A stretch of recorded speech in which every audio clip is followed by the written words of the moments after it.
King Kong versus Godzilla. You know this is going to be a good fight. So we're talking about XRP versus Ethereum. Now, I guess you're wondering which one represents Godzilla, which one represents King Kong. Well, we won't go into that. We know some of you are so loyal to Godzilla. There's no way, you could label one or the other. Anyway, we're going to talk about how a Harvard engineer explains why XRP will surpass Ethereum. Man, I know that's going to ruffle some of you guys' feathers, but let's go ahead and check it out. This is going to be a hot one for some people, isn't it, Max? Absolutely. And before we jump into the material, this helps benefit my channel and also Will's, and that is the Decent wallet. As the saying goes, not your keys, not your crypto. They do have a significant discount. Take self-custody of your crypto, especially if exchanges were to go down. You don't want to be the one not having access to your own digital assets. The Decent wallet, and then we'll come right back.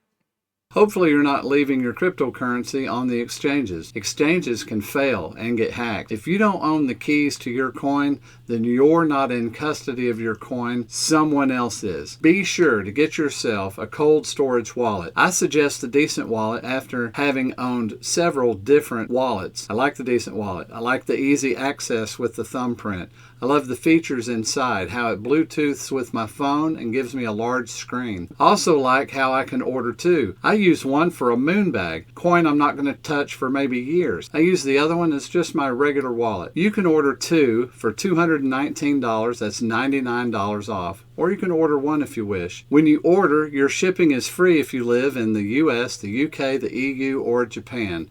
Order one today. I think you'll be satisfied. To order now and get the discount, you can use the link that's appearing above my head. There's also a link in the description, and generally there's one at the end of all my videos. Go ahead and order now. You'll be satisfied. All right, welcome back. We're going to get into why all of this matters and what do we have for you guys today. Well, it, believe it or not, comes from the Crypto Basic. A lot of you guys follow Crypto Basic, and I can't blame you. As you see on the screen, as we full screen it here, XRP versus Ethereum. Ethereum engineer explains why XRP will surpass, of course, Ethereum.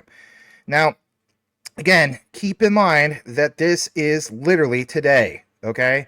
So as I got further into it, I said to myself, well, is there anything of substance here? Well, the answer is yes. The Harvard computer science engineer is referred to as Austin King. Is he the King Kong that Mr. Will Fix is referring to? Well, inquiring minds want to know, right? But he is the co-founder of the Omni Foundation. Believe it or not, I've invested in Omni years ago, especially with their VR. But whatever the case, I want to share that he made bold predictions regarding the future of Ethereum and XRP. There was a recent interview, but he states, honestly, Ethereum is not in a good place. Yeah, no, Sherlock, but he points out that as long as longtime developers are within the experience in both Ethereum and XRP ecosystems, he does not believe Ethereum can sustain its market dominance moving forward. If anything, understand this, guys, I'll come back in a frame real quick. This is why there's supply and demand forces for the ones that are part of EVM sidechains. There's Axelar, there's Polygon. Well, Polygon's, a different layer, but there's all sorts of different bridges, if you will, to create a little bit more demand for things like XRP, or not XRP, Ethereum, right? There's obviously Immutable X. I think that's also a slept on one, but we're not going to get into that.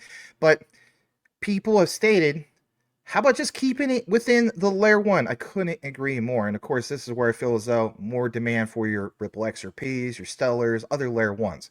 As we get further into this, I want to point out some other key things. And that basically is this. There's other factors, but Ethereum struggles with inflation and centralization. This guy who's referred to as King pointed out that Ethereum had a fantastic opportunity as the first large-scale deflationary network. Not only was it like supply finite like Bitcoin, but there's was actually less Ethereum every month. That was super cool, as he states, because it literally was deflationary. That's not the case anymore, right? Because they went from proof of work to proof of stake. And again, back to my whole thing of talking about layer twos, right? So look what he states here. And, you know, the only thing I don't like about Crypto Basic is all the videos playing in the background. But he says, now my background is in computer science. I studied at Harvard, did a lot of engineering in my first company, and my engineering brain does not see a path for Ethereum to become deflationary again. This, again, a Harvard scientist stating this. So that's crazy, right? Well, not so much, because as we know, XRP emerges as a serious contender. Right, absolutely. King pointed out, based on current market trends, XRP and Solana are serious contenders for surpassing Ethereum in market capitalization. The way I look at it is, I'd rather go with something like XRP. I know some of you guys are fans of Solana, but I know that a lot of people point out that the network goes down, and I know they're trying to address that, and they're trying to patch up those holes, but I do like the statement. XRP in particular has maintained its position as a robust deflationary asset with a clear use case in tokenization assets and cross-border payments. While XRP's total supply of 100 billion tokens cannot increase, it bears mentioning that Ripple typically releases a net sum of 200 million XRP from the supply into circulation each month. All right, so he adds a little bit more in that regard here. And on this bottom part, it says, for example, excuse me, if XRP should see another 145% price surge from a current position of 244, its price would be $6, and that would definitely overtake Ethereum. So I'm going to jump over to you, Will, and the way I look at it is, you covered this before. In reality, you said it multiple times in your videos. I think I even done a collaboration with at least one of them.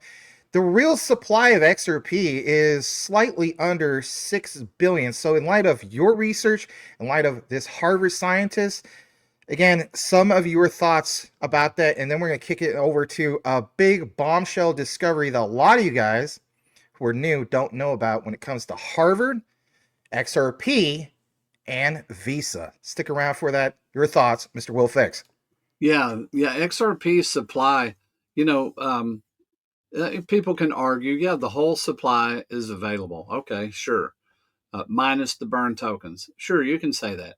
They were available, but then you start parting them out where they're going, and you have the top 10 wallets that have only grown, that hold a huge percentage. And you start moving forward with that idea that, yeah, they've already been spoken for. You end up with exactly what you said on the exchanges. I think there's 5 to 6 billion, it might be, that's on exchanges available. And after you go through all of the spoken for tokens in the escrow, because there's 40 months of lockup there, and other things, you end up with maybe, I believe it's 14 billion coins available. If they emptied out the available in the escrow and all of the ones on the exchanges sold all at once, that would be 14 billion. So you're right. It's an illusion that there's 100 billion coins available, and people that use that whole figure are incorrect in doing so. Because as I say all the time, talking about the available pool of XRP is the pool that will control the price of all XRP. So those available XRP, approximately 14, 15 billion, this is before ETFs. This is before the depository receipts, have taken place. This is before the AMM, which I think launches in a couple weeks, doesn't it? And there's more things coming. This is before the CBDCs that are going to seize a whole bunch of those same available. Man, the pool gets smaller and smaller and smaller, which means the price is going to get bigger and bigger and bigger, Max. There's just no way around it.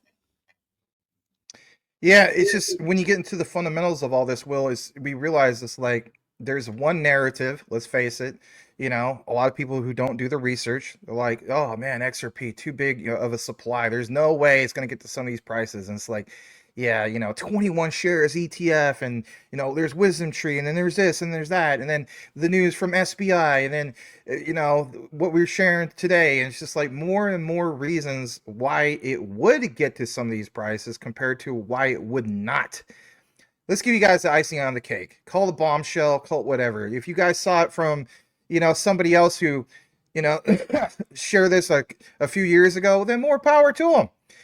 not the only outlet, but check this out just in case you are new, and we do appreciate you guys. So I want to point this out. This is from Rohitko Arigato, right? So Rohitko, aka ISO 222, let's do it. He has this, and I think this is just so cool. I love seeing these visualizations, and he does it just as good as anybody else. I rate him up there with Smoke and so on. This guy is awesome. What does he have? Well, Harvard confirmed that the patent that Visa is making is definitely for digital fiat currency, and it's using XRP and even Stellar XLM. So, you know, if anything, we'll include that in the thumbnail. But if you want to see this a little bit more, boy, oh boy, guess what we have? And as I always point out, boil that, mash that, stick it in a stew. Harvard Office of the Vice Provost for Advances in Learning shares blockchain and digital currency flow path. And as I zoom in a little bit more to make it nice for you guys, you see how it's all posted here, like $120, send note, serial number, and denomination, and how it's all administrated and how that works. And then $130 deploys, you know, through this whole thing. It has the API architecture here, transaction processing network. But again, without getting too nerdy about it, shows the blockchain flow, shows the validator, shows the middleware, even on the front end. And again, some of you guys ask, like, well, does it show anything about transactions? Yeah, bottom left of that diagram, right? Simple blockchain-based cross-border digital currency transaction using XRP or XLM. And the patent, believe it or not, is from the United States Patent Application Publication, and it is US 2020 0151682, filed all the way back in May of 2020. So in conclusion, everybody, to wrap things up, Will, the way I look at it is this: Harvard and Visa, they select our XRP over 5 years ago. Your closing thoughts? Yeah, I mean, I just agree. I just agree with what you said. There's not really a lot to say here. This is so pro XRP and even XLM. You know, we all love XLM, even though they've been feuding. You know, I'm still going to hold XLM. I'm not going to get mad and sell it. But yeah, it's just a big vote in the same corner. The amount of adoption we see taking place for XRP, man. Be glad you own a bag, right? Yeah, I'm glad I own both. I know some people want more emphasis on XRP, but hey, it is what it is. I mean, the way I look at it is XLM is definitely going to shine even from, you know, let's face it, if X goes with, you know, Elon Musk X goes with peer-to-peer, and he's like, yeah, you know what, that the other rocket guy, Jed McCaleb, we're going to go with that, then you're going to be glad that you have XLM. But that's not the only reason why I'm glad I hold XLM. But it is what it is. Hey, guys, we're wrapping up the video.